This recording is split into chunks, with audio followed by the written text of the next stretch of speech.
नाही, लक्षात घ्या की बीडमधला मोर्चा याला राजकीय स्वरूप नाही.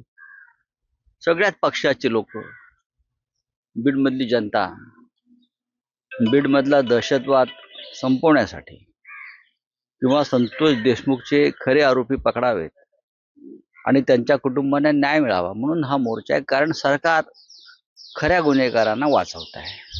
खरे गुन्हेगार मंत्रिमंडळात आहेत, सरकारमध्ये आहेत, अशी लोकांची भावना आहे. त्याच्यासाठी हा मोर्चा आहे. या मोर्चामध्ये अनेक मोठे नेते सहभागी होते. शिवसेनेतर्फे आमचे सगळे प्रमुख पदाधिकारी जे आहेत त्या भागातले, संभाजीनगरचे, ते त्यात सहभागी होत आहेत. आणि जानेवारी मध्ये साधारण पहिल्या आठवड्यात स्वतः शिवसेना पक्षप्रमुख उद्धव ठाकरे हे परभणी आणि बीड येथे जाऊन सूर्यवंशी, सोमनाथ सूर्यवंशी आणि संतोष देशमुख यांच्या कुटुंबियांची भेट घेतील. तर आगामी महानगरपालिका निवडणूक तोंडावर आले आहे. भाजपा कुठे ऍक्शन मोड आले नाही, घेऊ द्या ना. बघा, भाजपाची ऍक्शन मोड म्हणजे काय?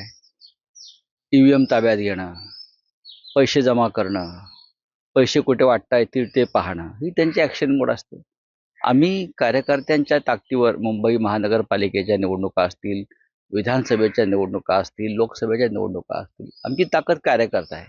आणि कार्यकर्त्यांना विकत घेणारी नवी जमात ही जर राजकारणामध्ये महाराष्ट्रात वाढत असेल तर याच्यात नुकसान महाराष्ट्राचं आहे आणि संपूर्ण आपल्या मराठी अस्मितेचं आहे.